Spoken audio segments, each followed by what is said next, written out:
الحمد لله نحمده ونستعينه ونستغفره ونؤمن به ونتوكل عليه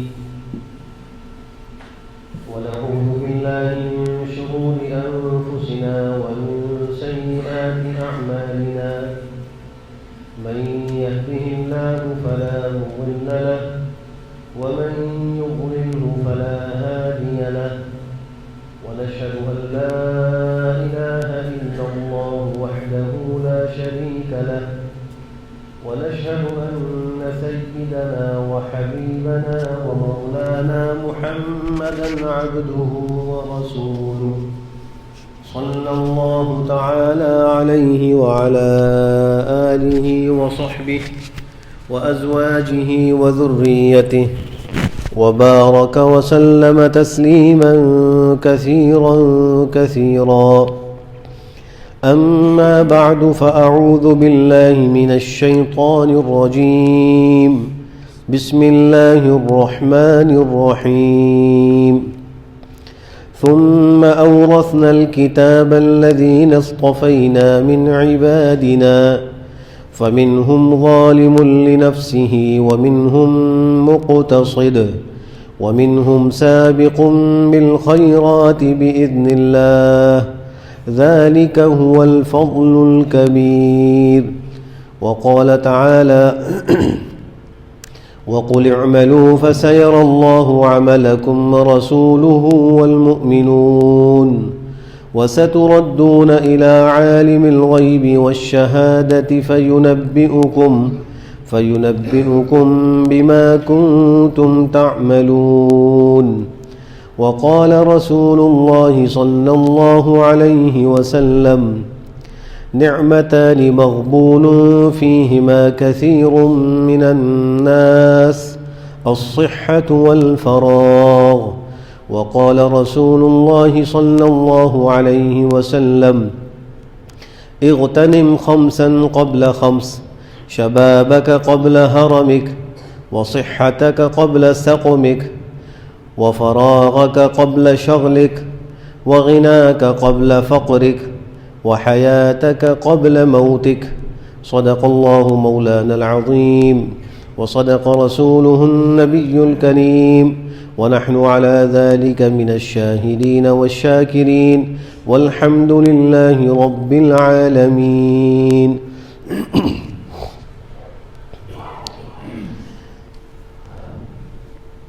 میرے عزیزوں، محترم بزرگوں اور بھائیوں، محدثین اور فقہاء میں ایک شخصیت گزری ہے جن کا نام نامی ہے حضرت عبداللہ ابن المبارک رحمہ اللہ.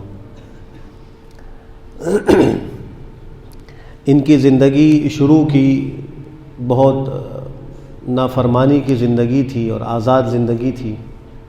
ایک امیر کبیر گھرانے سے تعلق رکھتے تھے اور بالکل آزاد منش تھے، گناہوں میں مبتلا تھے.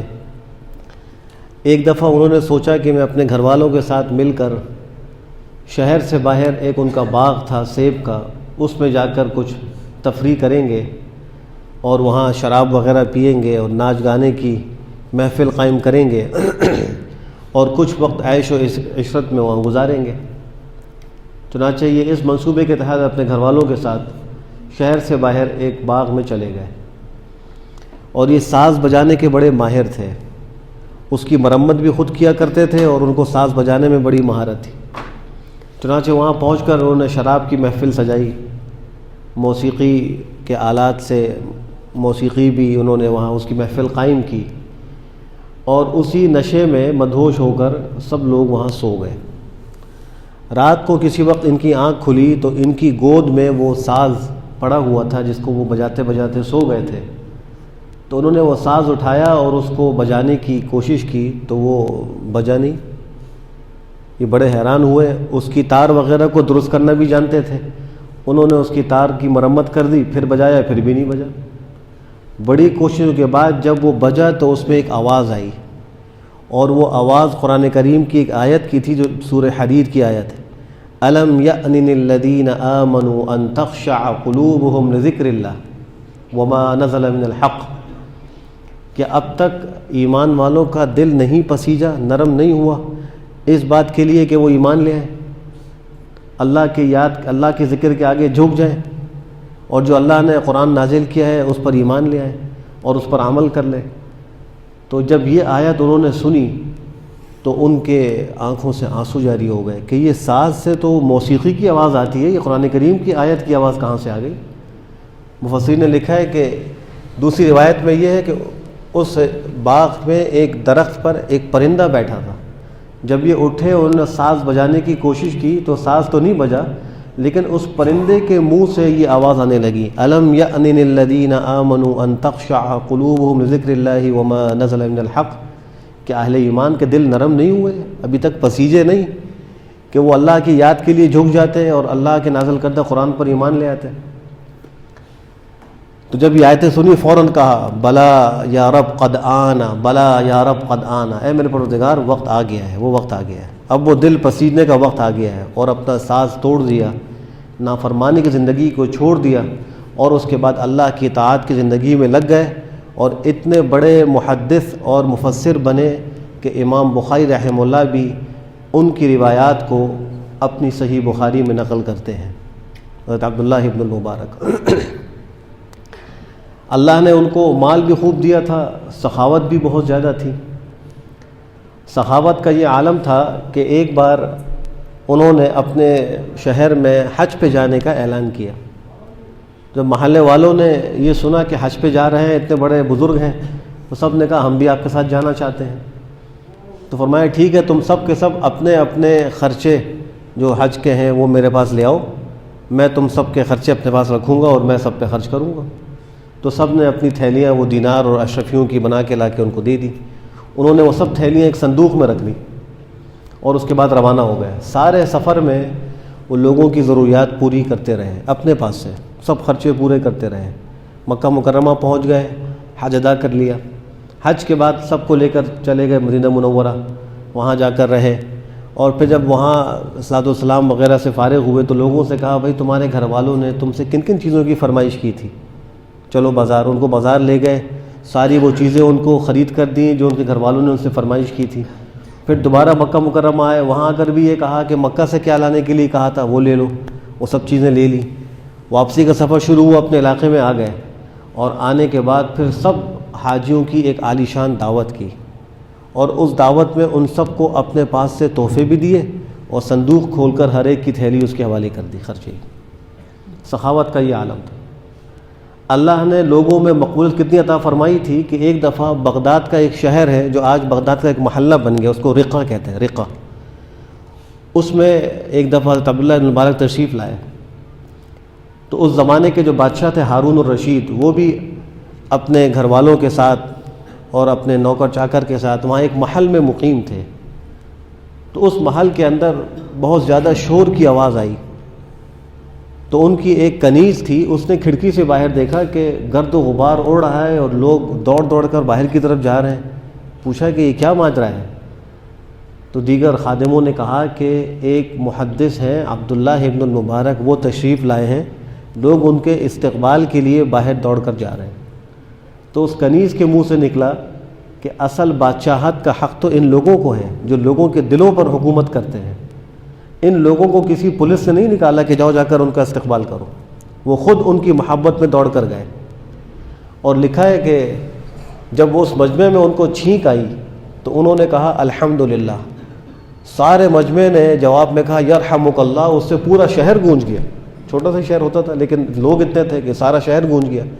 تو بادشاہ کی اہلیہ نے کہا کہ اصل بادشاہت تو ان لوگوں کی ہے کہ لوگ دل کے اعتقاد سے اور محبت سے ان کو چھینکنے پر جواب دیتے ہیں اور دعا دیتے ہیں یرحمک اللہ۔ یہ اللہ نے ان کو مقام عطا فرمایا۔ انہوں نے کتاب لکھی ہے، اس کا نام ہے کتاب الزہد، اور اس میں پہلی ایک حدیث نقل کی ہے جو میں نے آج خطبے میں تلاوت کی، نعمتان مغبون فیہما کثیر من الناس الصحۃ والفراغ۔ دو نعمتیں ہیں جن کے اندر بہت زیادہ لوگ دھوکے میں پڑے ہوئے ہیں، لوگوں کو دو نعمتوں میں بڑا دھوکہ ہوا ہے۔ اور یہ روایت بخاری شریف میں امام بخاری رحمہ اللہ نے کتاب الرقاق ذکر کی، اس کی پہلی روایت، کتاب الرقاق کی بھی پہلی روایت، اور کتاب الزہد میں حضرت عبداللہ بن مبارک نے بھی یہی روایت نقل کی۔ نعمتانی، دو نعمتیں ہیں، مغبون فیہما کثیر من الناس، اس میں بہت سے لوگوں کو دھوکہ ہو گیا ہے۔ نمبر 1 الصحہ، صحت، نمبر 2 والفراغ، یعنی مشغولی کا نہ ہونا، زیادہ کوئی کام کاج کا نہ ہونا، فارغ وقت کا مل جانا۔ یہ دو ایسی نعمتیں ہیں کہ اس میں بہت سے لوگ دھوکے میں پڑے ہوئے ہیں۔ جس کو صحت ملی ہوئی ہے وہ یہ سوچتا ہے کہ شاید کبھی مجھے بیماری نہیں آئے گی، حالانکہ جب بیماری آتی ہے تو اچانک آتی ہے، بتا کر نہیں آتی۔ بہت سے لوگ ہم صبح دیکھتے ہیں ٹھیک ٹھاک ہوتے ہیں، شام کو بیمار ہوتے ہیں، شام کو ٹھیک ٹھاک ہوتے ہیں، صبح بیمار ہوتے ہیں۔ ایک نماز میں آئے، اگلی نماز میں نہیں آئے، معلوم ہوا کہ فالج ہو گیا، خدا نہ خواستہ ہارٹ اٹیک ہو گیا ہے، یہ ہو گیا۔ اس قسم کے واقعات بے شمار ہمارے سامنے آ رہے ہیں۔ تو صحت کو ہم غنیمت نہیں جانتے۔ صحت کو غنیمت جاننے کا مطلب یہ ہے کہ انسان اس صحت کو نیکی میں لگائے، اس صحت کے عالم میں کچھ نیک کام کر لے جو آخرت میں اس کے لیے کارآمد ہو، اس کو ضائع نہ کرے۔ تو فرمایا ایک تو یہ صحت ہے، دوسرا فراغ، ہمیں فارغ وقت بہت ملتا ہے جس کو ہم فضول ضائع کر دیتے ہیں۔ انسان کو جو قیمتی دولتیں ملی ہوئی ہیں ان میں اہم ترین جو دولت ہے وہ ایک وقت ہے۔ یہ وقت بڑا قیمتی ہے اور یہ اس طرح گزر رہا ہے کہ اس کو روکنے کا کسی بندے کو اختیار نہیں۔ یہ وقت کوئی بندہ روک نہیں سکتا، اس پہ قادر ہی نہیں۔ ہم ایک سانس لیتے ہیں اور ایک خارج کرتے ہیں، یہ ہمارا وقت چل رہا ہے اور کوئی آدمی اس کو روک نہیں سکتا، وقت پورا ہوتے ہی انتقال ہو جاتا ہے۔ تو ایک صحت ہے اور ایک فراغ ہے، اس کو لوگ غنیمت نہیں جانتے، اس کو ضائع کر دیتے ہیں۔ ایک شخص کا ملک الموت سے مکالمہ ہوا، اس نے ملک الموت سے کہا کہ تم بھی عجیب آدمی ہو، اچانک آ جاتے ہو روح قبض کرنے کے لیے، کوئی نوٹس نہیں دیتے، ہمیں کچھ بتاتے نہیں، اور تم آتے ہو فوراً روح قبض کر لیتے ہو۔ تو اس نے کہا کہ میں تو اتنے نوٹس دیتا ہوں جتنا کوئی نوٹس دیتا ہی نہیں۔ یہ الگ بات ہے کہ میرے نوٹس کا تم نوٹس لیتے ہی نہیں، تم اس کا نوٹس تو لو۔ اس نے کہا جب بخار آتا ہے تو میرا نوٹس ہے، جب بیماری آتی ہے تو یہ میرا نوٹس ہے کہ تیاری کر لو، جب بالوں میں سفیدی آ جائے تو یہ میرا نوٹس ہے کہ تیاری کر لو، جب کسی کے ہاں پوتا پیدا ہو جائے تو یہ بھی ایک نوٹس ہے کہ جناب جانے کا وقت آ گیا ہے، اب پوتا آپ کی جگہ لے گا۔ تو اتنے میں نوٹس دیتا ہوں لیکن کوئی میرے نوٹس پر کان ہی نہیں دھرتا۔ جب میں پہنچتا ہوں اپنے وقت پر تو کہتے ہیں اچانک موت آ گئی۔ تو ہم اس صحت کو اور فراغ کو غنیمت نہیں جانتے، اور جب اچانک وہ بیماری آ جاتی ہے یا موت آ جاتی ہے پھر حسرت کرتے ہیں۔ قبر کے اندر مردے کو حسرت ہوگی کہ میں ایک سبحان اللہ نہیں کہہ سکتا، کاش کہ مجھے کچھ وقت مل جاتا تو میں دنیا میں ایک سبحان اللہ کہہ دیتا، میں 2 رکعت پڑھ لیتا۔ ایک حدیث میں آتا ہے، آپ نے فرمایا کہ تم جو جلدی سے 2 رکعتیں پڑھ لیتے ہو تم اس کو بے قیمت ہلکا سمجھتے ہو، مرنے کے بعد 2 رکعت پڑھنے کی مردے کو حسرت ہوگی کہ کاش مجھے موقع مل جائے میں 2 رکعت پڑھ لوں۔ حضرت عبداللہ ابن عمر ایک دفعہ سفر میں تشریف لے جا رہے تھے، راستے میں ایک قبر پر گزر ہوا، فوراً گھوڑے سے اترے اور 2 رکعتیں پڑھی اور پھر سوار ہو گئے۔ ساتھیوں نے کہا کہ یہ کسی خاص آدمی کی قبر ہے کہ آپ نے اس کی قبر پہ اتر کے 2 رکعت پڑھی، دعا کی اور چل گئی؟ فرمایا کہ نہیں، میں جانتا بھی نہیں کون ہے یہ، لیکن جب میں نے اس قبر کو دیکھا تو مجھے وہ حدیث یاد آئی کہ مرنے کے بعد قبر میں مردے کو 2 رکعت پڑھنے کی حسرت ہوگی۔ تو میں نے کہا وہ تو اندر حسرت کر رہا ہوگا، میں تو زندہ ہوں، میں تو 2 رکعت جلدی سے پڑھ لوں۔ تو اس لیے میں نے 2 رکعتیں جلدی سے پڑھ لیں تاکہ مجھے کل حسرت نہ ہو۔ یہ ہے اپنے وقت کو قیمتی بنانا۔ حافظ ابن حجر عسقلانی رحمہ اللہ بخاری شریف کے شارح ہیں، فتح الباری بہترین عربی میں شرح لکھی ہے، کئی جلدوں میں وہ موجود ہے۔ ابن حجر عسقلانی اپنے وقت کی کیسی قدر کرتے تھے کہ وہ حدیثیں لکھا کرتے تھے، اور اس زمانے میں جو وہ قلم ہوتے تھے بانس کے، ان سے لکھا جاتا تھا۔ یہ عام قلم آج کل کی طرح نہیں ہوتے تھے، تو سیاہی میں ڈبویا اور پھر جو ہے وہ اس کو لکھا، اور اس میں خط لگانے کی ضرورت پڑتی تھی۔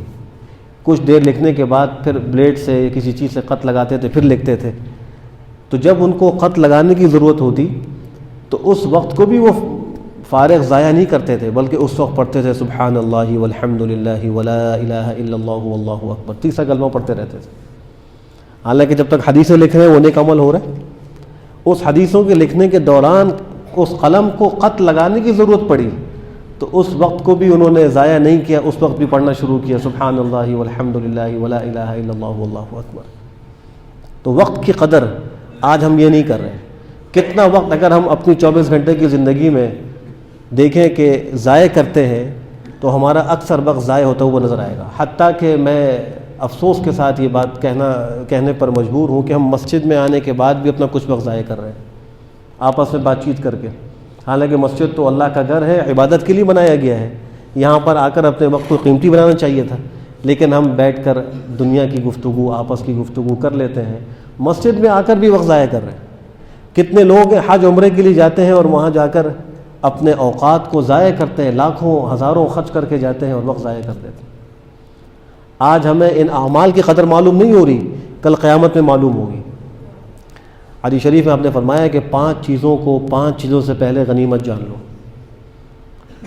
چونکہ آپ علیہ السلام کو امت سے بڑا شدید تعلق تھا, امت پر بڑی شفقت تھی, بڑی مہربانی تھی, اس لیے آپ وہ چیزیں جو امت سے غلطیاں ہو سکتی تھی پہلے ہی بتلایا کرتے تھے کہ ابھی وقت ہے, تم جو ہے وہ تلافی کر سکتے ہو, تدارک کر سکتے ہو, بعد میں جب تمہارے ہاتھ سے چیزیں نکل جائیں گی پھر تم افسوس کرو گے.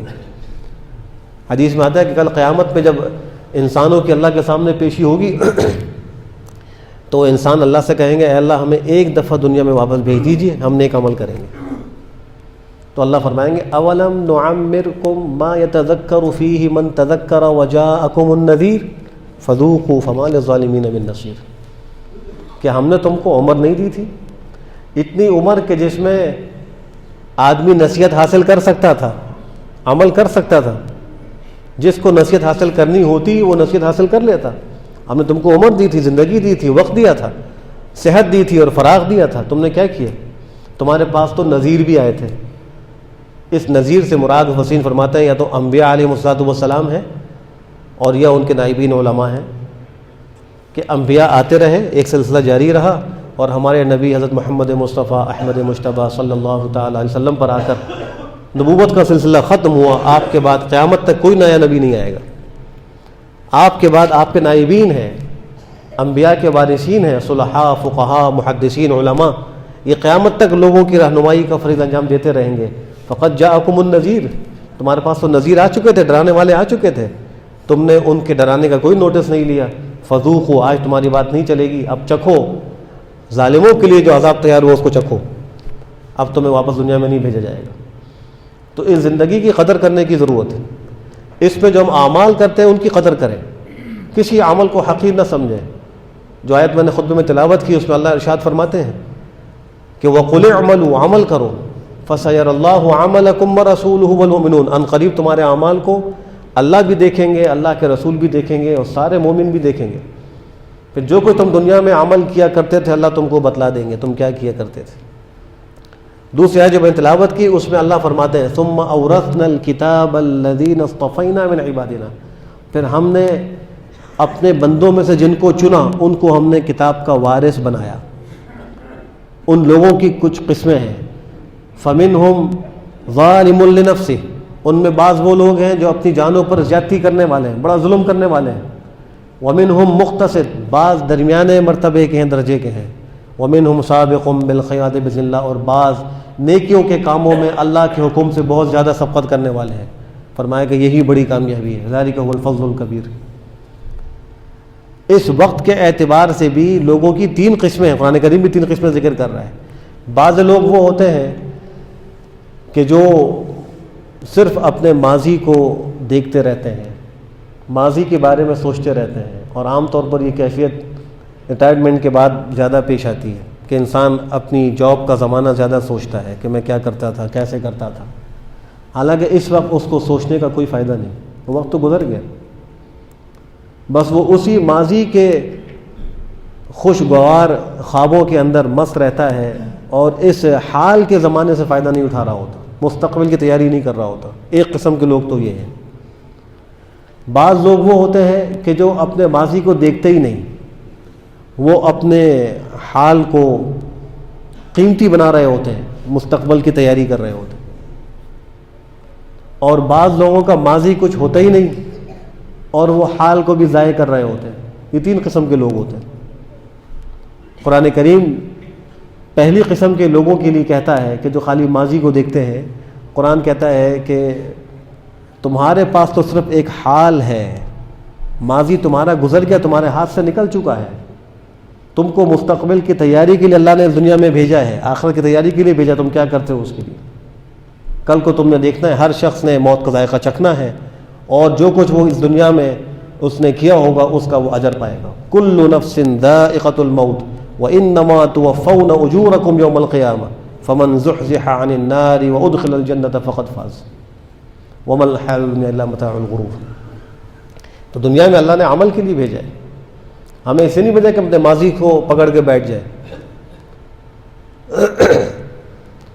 بعض لوگ وہ ہوتے ہیں کہ جو درمیانے مرتبے کے ہوتے ہیں، وآخرون اعترفوا بذنوبہم خلطوا عملا صالحا وآخر سیئا. ان کے عمل ملے جلے ہوتے ہیں، بعض نیکیاں بعض گناہ، ملے جلے عمل کرتے ہیں. بعض لوگ وہ ہوتے ہیں کہ جو ہر وقت ہوشیار رہتے ہیں، والذین اذا فعلوا فاحشۃ او ظلموا انفسهم ذکروا اللہ. جب کوئی بے حیائی کام ان سے ہو جاتا ہے، کوئی زیادتی ہو جاتی ہے، فوراً اللہ کو یاد کرنے لگتے ہیں، وہ بے خبر نہیں ہوتے. تو دراصل اس دنیا کے اندر اپنی اس زندگی کو، اپنے اوقات کو غنیمت جان کر آخرت کی تیاری کرنا یہ ہر انسان کی ذمہ داری ہے. تو میں عرض کر رہا تھا کہ حدیث شریف میں 5 چیزوں سے پہلے غنیمت جاننے کا حکم فرمایا کہ اغتنم خمسا قبل خمس، شبابک قبل حرمک. اپنی جوانی کو اپنے بڑھاپے سے پہلے غنیمت جانو. جوانی کے بعد تو بڑھاپا آنا ہے، اور بڑھاپے میں انسان عاجز ہوتا ہے، اس وقت بہت سے کام کرنا چاہتا ہے نہیں کر پاتا. تو جوانی کو غنیمت جان کر اس کو کام میں لگائے تاکہ بڑھاپا اچھا گزرے. پھر فرمایا وصحتک قبل سقمک، اپنی صحت کو بیماری سے پہلے غنیمت جانو. بیماری اچانک آتی ہے، بتا کر نہیں آتی، تو صحت کو غنیمت جان لو. ایک حدیث میں آتا ہے کہ جو بندہ اپنے قیام گاہ میں، اپنی رہائش کے زمانے میں اور اپنی صحت کے زمانے میں نیکیاں کرتا ہو، اور پھر سفر میں وہ نیکیاں نہ کر سکے، یا بیماری آنے کے بعد وہ عمل نہ کر سکے، تو اللہ فرشتوں کو فرماتے ہیں کہ اس کے نامہ اعمال میں وہ عمل بغیر کیے لکھتے رہو. چونکہ یہ صحت کے زمانے میں عمل کرتا تھا، چونکہ یہ اپنی اقامت کے زمانے میں عمل کرتا تھا، اب سفر میں نہیں کر پا رہا، مجبوری ہے، بیماری میں نہیں کر سک رہا، تم اس عمل کو جو پہلے کرتا تھا لکھتے رہو. تو اس لیے اس جوانی کو تو غنیمت جاننا چاہیے، اور فراغ کو غنیمت جاننا چاہیے. تو فرمایا صحتک قبل سقمک، اپنی صحت کو بیماری سے پہلے غنیمت جانو. وغناک قبل فقرک، اپنی مالداری کو اپنے فقر سے پہلے غنیمت جانو. ہو سکتا ہے کہ تمہارے پاس بعد میں مالداری نہ رہے، وسائل نہ رہے، تم محتاج ہو جاؤ، اس پر حسرت کرو گے کاش میں دین کے کام کے لیے یہ پیسہ بھی خرچ کر لیتا اور یہ بھی کر لیتا. اور چوتھی چیز فرمائی وحیاتک قبل موتک، اپنی موت سے پہلے اپنی زندگی کو غنیمت جانو. موت آ جائے گی، اس پر حسرت ہوگی، اس پر مہلت مانگیں گے، مہلت نہیں ملے گی. اور 5ویں چیز فرمایا وفراغک قبل شغلک، اپنی فرصت کو اپنی مشغولی سے پہلے غنیمت جانو. آج جو وقت مل رہا ہے اس کو غنیمت جانو. کل قیامت میں یہ اعمال پیش ہونے ہیں، اگر اچھے عمل کیے ہوں گے تو سرخروئی حاصل ہوگی، اور اگر اعمال میں کمی ہوگی تو وہاں ذلت و رسوائی کا سامنا کرنا ہوگا. اللہ ہم سب کی حفاظت فرمائے. حدیث شریف میں آتا ہے کہ صحابہ کرام کو آپ صلی اللہ علیہ وسلم نے اعمال کی قدر و قیمت سمجھانے کے لیے ایک مثال ارشاد فرمائی. اس مثال میں فرمایا کہ ایک آدمی ہے، اس کا انتقال کا وقت قریب آ گیا، اور اس کے 3 بھائی ہیں. اس نے اپنے اس مجبوری کے وقت میں، پریشانی کے وقت میں سب سے بڑے بھائی کو بلایا اور بلا کر کہا کہ میں نے ساری زندگی آپ کے ساتھ حسن سلوک کیا، اچھا معاملہ کیا، آپ اس مشکل کے وقت میں میرے کام آئیے. اس نے کہا میں آپ کے کوئی کام نہیں آ سکتا، جب تک آپ زندہ ہیں آپ کے پاس بیٹھا ہوں، مر جائیں گے چلا جاؤں گا، اور کوئی خدمت نہیں کر سکتا. یہ شخص بہت مایوس ہوتا ہے. پھر وہ درمیانے بھائی کو بلاتا ہے، اس کو بلا کر یہی کہتا ہے. تو وہ بھائی بھی جواب میں کہتا ہے کہ میں تمہارے کچھ کام نہیں آ سکتا، جب تک زندہ ہو بیٹھا رہوں گا، مر جاؤ گے اٹھا کر دفن کر دوں گا، بس اور کچھ نہیں کر سکتا.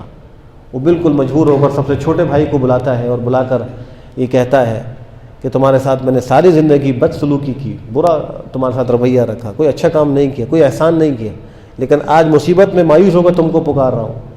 وہ جواب میں کہتا ہے کہ ٹھیک ہے، آپ نے جو کچھ کیا برا کیا، لیکن میں آپ کے ساتھ اچھا کروں گا، میں آپ کے ساتھ تعاون کروں گا، آپ کے ساتھ رہوں گا. تو وہ شخص خوش ہو جاتا ہے.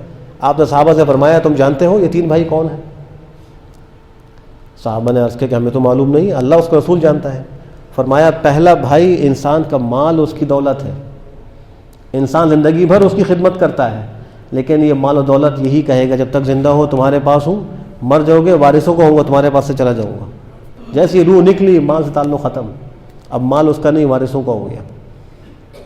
لیکن اگر اسی مال کو اس نے شریعت کے احکام کے مطابق کمایا اور خرچ کیا تو صدقہ جاریہ ہوگا، یہ کام بھی آئے گا۔ دوسرا فرمایا جو درمیانہ بھائی ہے وہ انسان کی بیوی اور اس کے بچے ہیں، کہ انسان ان کے لیے بھی زندگی میں بہت کچھ کرتا ہے، کبھی کبھی حلال و حرام کی پرواہ بھی نہیں کرتا، اور کبھی خدا نخواستہ ایمان بھی داؤ پہ لگا دیتا ہے بیوی بچوں کی خاطر۔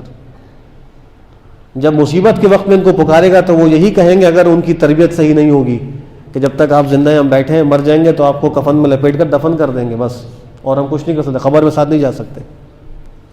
اور فرمایا جو تیسرا بھائی ہے وہ اعمال صالحہ ہے، وہ نیک عمل ہے، نماز، روزہ، زکوٰۃ، حج وغیرہ ہے، کہ انسان زندگی بھر ان کے ساتھ بد سلوکی کرتا ہے، ان کو اچھے طریقے سے ادا نہیں کرتا، ان کی پابندی نہیں کرتا، ان کے حقوق کا خیال نہیں رکھتا، لیکن مصیبت کے وقت میں کام آئیں گے تو یہی نیک عمل کام آئیں گے۔ حدیث شریف میں فرمایا جب کسی انسان کا انتقال ہوتا ہے اور اس کو قبرستان لے جایا جاتا ہے تو اس کے ساتھ 3 چیزیں چلتی ہیں، یتبع المیت ثلاث فیرجع اثنان ویبقى واحد، 2 چیزیں واپس آ جاتی ہیں، ایک رہ جاتی ہے، یتبعہ اہلہ ومالہ وعملہ فیرجع اہلہ ومالہ ویبقى عملہ۔ انسان کے اہل و عیال ساتھ جاتے ہیں، انسان کا مال ساتھ جاتا ہے، اس کے اعمال ساتھ جاتے ہیں۔ قبرستان میں دفن کرنے کے بعد گھر والے بھی واپس آ جاتے ہیں، مال بھی واپس آ جاتا ہے، اور عمل وہاں رہ جاتا ہے۔ اس عمل کی قیمت کا اندازہ لگائیے کہ اللہ سبحانہ وتعالیٰ ارشاد فرماتے ہیں وَنُودُوا أَن تِلْكُمُ الْجَنَّةُ أُورِثْتُمُوهَا بِمَا كُنْتُمْ تَعْمَلُونَ۔ جب جنتیوں کو جنت میں داخل کر دیا جائے گا تو اللہ ان کے سامنے اعلان کروائیں گے، ان کو پکار کر یہ بات کہی جائے گی کہ یہ وہ جنت ہے جس کے تم مالک بنائے گئے ہو اپنے اعمال کے سبب۔ دنیا میں جو تم نیک عمل کیا کرتے تھے آج تم اس کی وجہ سے جنت کے مالک بنائے گئے ہو۔ تو اپنی صحت کو، اپنی زندگی کو، اپنے وقت کو غنیمت جان کر اس کو آخر کی تیاری میں خرچ کرنا یہ دانش مندی ہے۔ اللہ ہم سب کو اس پر عمل کی توفیق نصیب فرمائے۔ وآخر دعوانا الحمد للہ رب العالمین۔